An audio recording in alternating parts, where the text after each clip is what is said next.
नमस्कार, study sir जी में आप सभी का स्वागत है। आज हम इस वीडियो में एनसीईआरटी की कक्षा 8वीं की हिंदी पाठ्य पुस्तक वसंत भाग 3 के 12वें पाठ सुदामा चरित इस पाठ के भावार्थ एवं शब्दार्थों को पढ़ेंगे।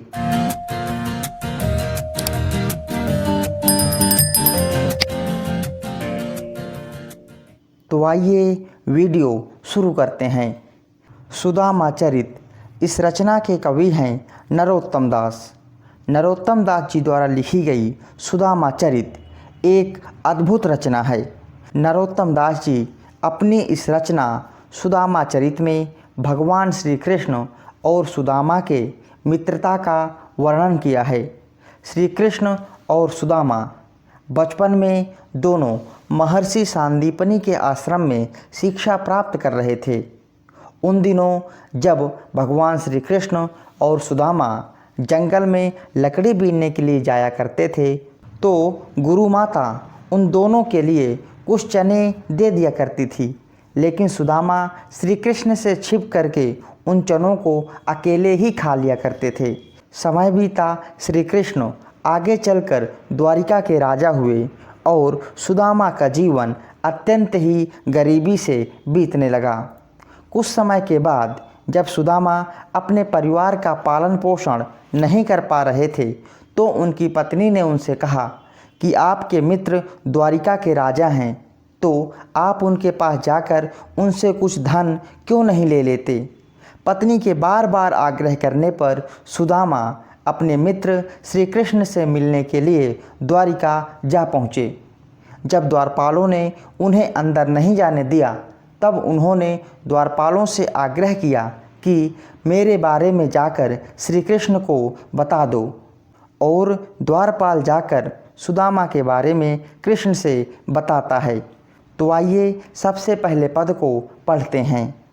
शीश पगन झगतन में प्रभु जाने को वाहीं बसे के ही ग्रामा, धोती फटी सी लटी दुपटियरु पाय उपानह को नहीं सामा, द्वार खड़ो द्विज दुर्बल एक रहो चाकी शोभ सुधाय भीरामा, पूछत दीन दयाल को धाम बतावत वापन नाम सुदामा, पूछत दीन दयाल को धाम बतावत आपन नाम सुदामा। इस पद का भावार्थ जानने से पहले सबसे पहले इस पद के कठिन शब्दों के अर्थ जानते हैं। शीश का अर्थ है सिर, पगा का अर्थ है पगड़ी, तन शरीर, द्वार दरवाजा, खड़ो खड़ा है, द्विज दुर्बल दुर्बल ब्राह्मण, रहो चकिसो चकित, वसुधा धरती, अभिरामा सुंदर, पूछत पूछना, दीन दयाल प्रभु श्री कृष्ण, धाम अर्थात स्थान। तो आइए इस पद के अर्थ को समझते हैं। शीश पगा न झगा तन में, प्रभु जाने को वाही बसे के ही ग्रामा। द्वारपाल अंदर आकर भगवान श्री कृष्ण से कहता है कि एक व्यक्ति बाहर खड़ा है जिसके सिर पर पगा यानी कि पगड़ी नहीं है और तन यानी कि शरीर में झगा यानी कि कुर्ता नहीं है।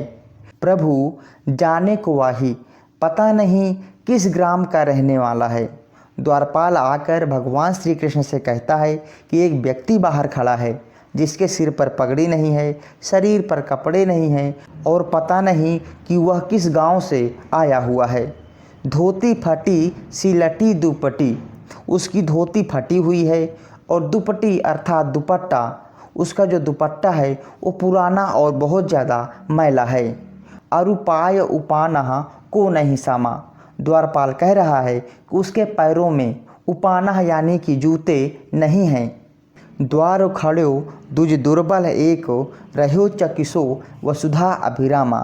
द्वारपाल भगवान श्री कृष्ण से कहता है कि एक दुर्बल ब्राह्मण द्वार के बाहर खड़ा है और वो चकित होकर के अर्थात आश्चर्य के साथ हमारी वसुधा को यानी कि द्वारिका नगरी को देख रहा है। अभिरामा का अर्थ है सुंदरता, यानी कि चकित होकर के द्वारिका नगरी की सुंदरता को निहार रहा है। पूछत दीन दयाल को धाम, द्वारपाल कहता है हे प्रभु, बार बार आपके बारे में पूछ रहा है और बतावत आपन नाम सुदामा, और अपना नाम सुदामा बता रहा है। यानी कि जब सुदामा भगवान श्री कृष्ण से मिलने के लिए आते हैं और द्वारपाल उन्हें अंदर नहीं जाने देते हैं, तब सुदामा के आग्रह करने पर द्वारपाल अंदर जाकर सुदामा के बारे में भगवान श्री कृष्ण को बताते हैं कि एक अत्यंत ही निर्धन ब्राह्मण हमारे द्वार के बाहर आकर खड़ा है और अपना नाम सुदामा बता रहा है। आइए अब दूसरे पद को पढ़ते हैं। ऐसे बेहाल बिवाइन सो पग कंटक जाल लगे पुनि जोई, हायो महादुखो पायो सखा तुम आए इते न कीते दिन खोई। देखी सुदामा की दीन दशा करुणा करके करुणा निधि रोए, पानी परा तो को हाथों छुयो नहीं, नैनन के जल सो पग धोए, पानी परा तो को हाथों छुओ नहीं, नैनन के जल सो पग धोए। दूसरे पद के अर्थ जानने से पहले आइए इस पद में प्रयोग हुए कठिन शब्दों के अर्थ जानते हैं। ऐसे बेहाल का अर्थ है बुरे हाल, बेवाइन सो फटी एड़ियाँ, पग पाँव, कंटक कांटा, पुनि जोए निकालना, महादुख बहुत दुख, सखा मित्रों, इतय ना कितय इतने दिन, दीन दशा बुरी दशा, करुणा करके अर्थात दया करके, करुणानिधि दया के सागर, पानी परा तो खुला बर्तन, हाथ छुओ नहीं हाथ नहीं लगाना, नैनन के जल अर्थात आँखों के आंसू, पग का अर्थ है पैर। तो आइए अब इस पद के भाव को समझते हैं। जब श्री कृष्ण ने सुदामा के बारे में सुना तो तुरंत वहाँ से उठे और दौड़ते हुए सुदामा के पास जा पहुँचे और सुदामा को गले लगाकर भगवान श्री कृष्ण उनको अंदर ले आए और अंदर आसन में बिठाने के बाद कहते हैं, ऐसे बेहाल बिवाइन सो पग कंटक जाल लगे पुनि जोई, अर्थात सुदामा के पैरों की फटी हुई एड़ियों को देख करके उनके पैर में जो कांटे लगे हुए थे, भगवान श्री कृष्ण ढूंढ ढूंढ कर उनके कांटे को निकालने लगे और कहने लगे, हायो महादुख पायो सखा, अरे मेरे प्रिय मित्र, तुमने कितना बड़ा दुख पाया है और इतने दुखी होने के बावजूद इतने दिन तक तुम कहाँ थे, तुम मेरे पास क्यों नहीं आए। सुदामा की इस प्रकार की दीन दशा को देख करके करुणा करके अर्थात सुदामा के ऊपर श्री कृष्ण दया करके बार बार रोने लगे और इसके बाद भगवान श्री कृष्ण ने सुदामा के पैर धोने के लिए जो पानी की परात मंगाया था उसको उन्होंने हाथ भी नहीं लगाया। नैनन के जल सो पग धोए, नैनन अर्थात आँखों के जल से, या हम कह सकते हैं कि आंसुओं के द्वारा भगवान श्री कृष्ण ने सुदामा के पैर धोए। इस पद में आप जान सकते हैं कि भगवान श्री कृष्ण को अपने मित्र की इस प्रकार की दशा देखकर अत्यधिक दुख हुआ और रो करके उन्होंने अपने मित्र के पैरों को धोया। तो आइए अब तीसरे पद को पढ़ते हैं। कछु भाभी हमको दियो सो तुम काहे न देत, चापी पोटरी काँख में रहे कहो के ही हेतु, आगे चना गुरु मातु दयते, लिए तुम चाबी हमें नहीं दीने, श्यामे कहो मुस्कायो सुदामा सो, चोरी की बाने में हो जू प्रवीणे, पोटरी काँख में चापी रहे तुम, खोलत नाही सुधारस भीने, पाछिली बानी अजौ न तजो तुम, तैसी भाभी के तंदुल कीने, पाछिली बानी जौना तजौ तुम तैसी भाभी के तंदुल कीने। इस पद के भाव को समझने से पहले आइए इस पद में प्रयोग किए गए कठिन शब्दों के अर्थ जानते हैं। कछु का अर्थ है कुछ, काहे न दे तो किस कारण, चापी छिपाना, पोटरी पोटली, चाबी चबाना, बान आदत, प्रवीणे कुशल, पाछली बानी यानी कि पुरानी आदत, तंदुल सौगात। तो आइए अब इस पद के भाव को समझते हैं। आगे श्री कृष्ण सुदामा से कहते हैं कि मित्र, भाभी ने मेरे लिए कुछ जरूर दे करके भेजा होगा, उसे तुम मुझे क्यों नहीं दे रहे हो? ये जो पोटली आपने अपनी कांख में छिपा रखी है, यह किसके लिए है? यहाँ पर सुदामा अपनी गरीबी के कारण भगवान श्री कृष्ण को वो चावल नहीं दे रहे थे जिनको उनकी पत्नी ने श्री कृष्ण को सौगात के रूप में भेजा था। इसके बाद भगवान श्री कृष्ण सुदामा को उलाहना देते हुए कहते हैं कि आगे चना गुरु मात दयेते, लिए तुम चाबी हमें नहीं दीने। पुरानी बातों को याद दिलाते हुए श्री कृष्ण कहते हैं कि बचपन में गुरुकुल में जब गुरु माता ने हम दोनों के लिए चने दिए थे, तब भी तुमने छिपाकर अकेले ही खा लिए थे। श्याम कहो मुस्काए सुदामा सो, चोरी की बान में हो जो प्रवीणे। अर्थात श्री कृष्ण सुदामा से मुस्कुरा करके कहते हैं कि पहले भी तुम चोरी करने में प्रवीण थे और आज भी जब भाभी ने मेरे लिए कुछ दिया है उसे भी तुम छिपा रहे हो। पोटरी कांख में चापी रहे तुम, खोलत नाही सुधा रस भीने। श्री कृष्ण कहते हैं कि भाभी ने जो प्रेम से मेरे लिए कुछ भेजा है उसे भी तुम छिपा रहे हो और मेरे सामने खोल नहीं रहे हो। पाछिली बानी अजौ न तजौ तुम, तैसी भाभी के तंदुल कीने। आगे श्री कृष्ण कहते हैं कि पहले भी तुम ऐसे करते थे और आज भी ऐसे ही कर रहे हो। जिस प्रकार पहले चोरी से खा लिया करते थे, उसी प्रकार आज भी भाभी के दिए हुए चावल तुम छिपा रहे हो और मुझे नहीं दे रहे हो। आइए अब अगले पद को पढ़ते हैं। वह पुलकनी वह उठ मिलनी, वह आदर की बात, यह पठवन गोपाल की, कछु न जानी जात। घर घर कर ओढ़त फिरे, तनक दही के काज, कहाँ भयो जो अब भयो, हरि को राज समाज।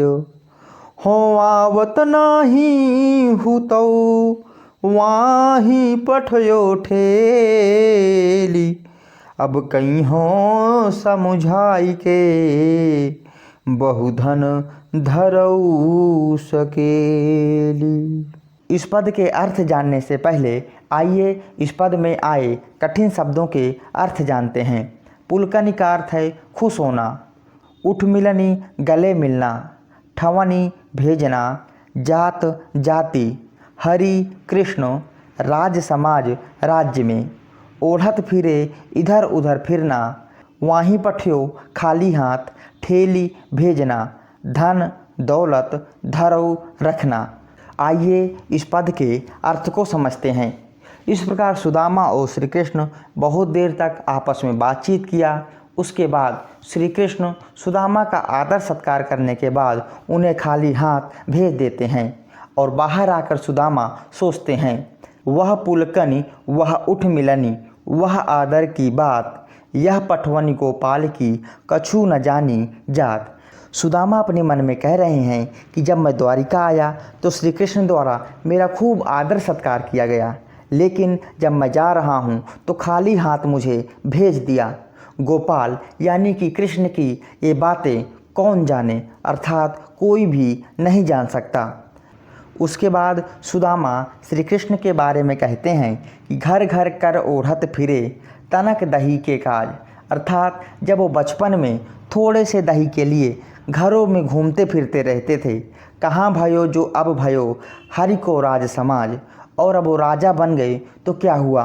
अर्थात सुदामा कह रहे हैं कि बचपन में श्री कृष्ण थोड़े से दही के लिए इधर उधर हर घरों में घूमते रहते थे, अब वो राजा हो गए हैं तो भी वैसे ही हैं। आज भी उनका राज और समाज वैसा ही है, यानी कि अपने घर पर आए हुए गरीब को उन्होंने कुछ भी नहीं दिया। हो आवत नाही हुतो वाहीं पठयो ठेल। श्री कृष्ण के ऊपर नाराज होने के बाद अब सुदामा अपनी पत्नी के ऊपर नाराज होकर कह रहे हैं कि मैं तो यहाँ आना ही नहीं चाहता था, वाही पठयो ठेल, वही मुझे ठेल करके यानी कि धक्का दे करके यहाँ पर भेज दिया। अब कहियों समझाई के बहुधन धरऊ सकेली। कहीं न कहीं उलाहना देते हुए सुदामा कह रहे हैं कि यहाँ से जाने के बाद मैं अपनी पत्नी से कहूँगा कि कृष्ण ने मुझे बहुत सारा धन दे दिया है, अब इसको इकट्ठा करके रख लो। आइए अब दूसरे पद को पढ़ते हैं। वैसोई राज समाज बने गज, बाजी घने मन संभ्रम छायो। कैंधो पर्यो कहूँ मार्ग भूल की, फैरी की मैं अब द्वारिका आयो। भौने बिलो की भी को मन लोचत, सोचत ही सब गाँव मझायो। पूछत पाड़े फिरे सब सो पर, झोपड़ी को कहूँ खोजो न पायो। पूछत पाड़े फिरे सब सो पर, झोपड़ी को कहूँ खोजो न पायो। इस पद के अर्थ को जानने से पहले आइए इस पद में प्रयोग कठिन शब्दों के अर्थ जानते हैं। वैसोई का अर्थ है वैसे, गजबाजी हाथी घोड़ा, संभ्रम छायो भ्रम हो गया, पर्यो अनजान, मार्ग रास्ता, फेरी के दोबारा, भवन भवन, बिलोकिवे देखना, लोचत लालच, मझायो बीच में, झोपड़ी झोपड़ी, खोज न पायो न ढूंढ पायो। आइए अब इस पद के अर्थ को समझते हैं। आगे सुदामा इस प्रकार सोचते हुए जब अपने नगरी में पहुँचे तो उनको भ्रम हो गया। वैसोई राज समाज बने, गजबाजी घने मन संभ्रम छायो। अर्थात सुदामा के मन में भ्रम हो गया कि कहीं वो रास्ता तो नहीं भूल गए, क्योंकि जैसे ही उन्होंने द्वारिका में घरों को देखा था वहाँ पर हाथी और घोड़े थे, वैसा ही उन्होंने अपनी नगरी में देखा। कैधो परे महु मार्ग भूली, कि फेरी के मैं अब द्वारिका आयो। इस प्रकार सुदामा के मन में भ्रम हो गया कि कहीं मैं दोबारा रास्ता भूल करके द्वारिका नगरी में तो नहीं आ गया। भवन बिलो की बिको मन लोचत, सोचत ही सब गाँव मझायो।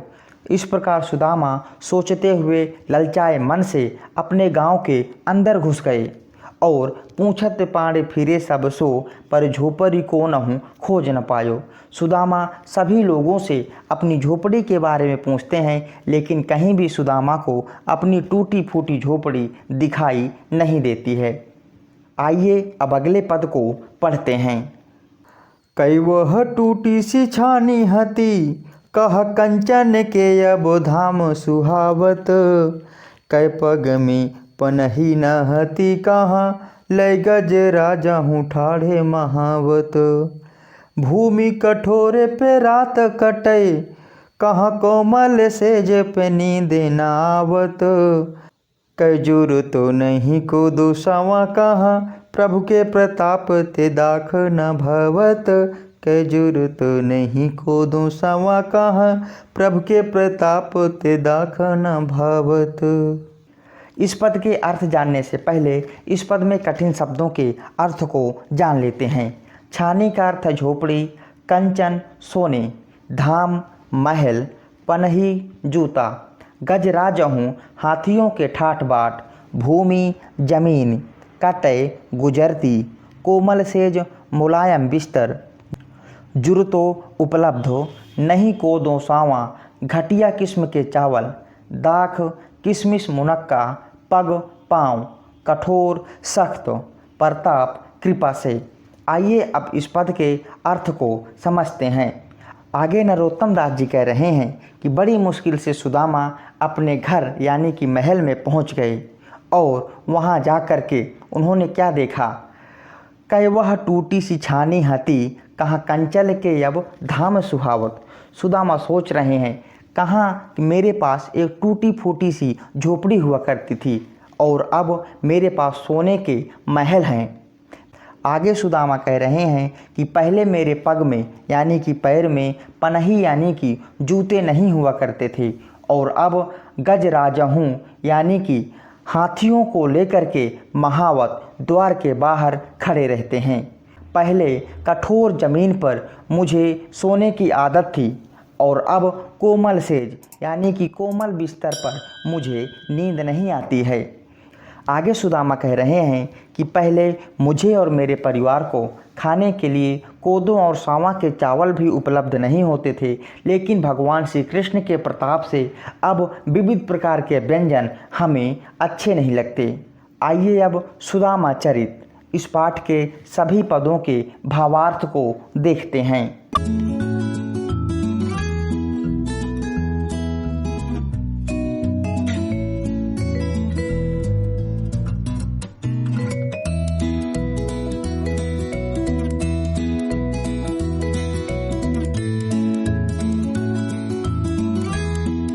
इस प्रकार सुदामा चरित इस पाठ के सभी पदों के भावार्थ एवं कठिन शब्दों के अर्थ को हमने पढ़ लिया है। आशा करता हूँ यह वीडियो आप सबके लिए मददगार साबित होगी। यदि अभी तक आपने हमारे चैनल को सब्सक्राइब नहीं किया है तो कृपया हमारे चैनल को सब्सक्राइब करें और हमारे चैनल के साथ बने रहें। वीडियो देखने के लिए बहुत बहुत धन्यवाद।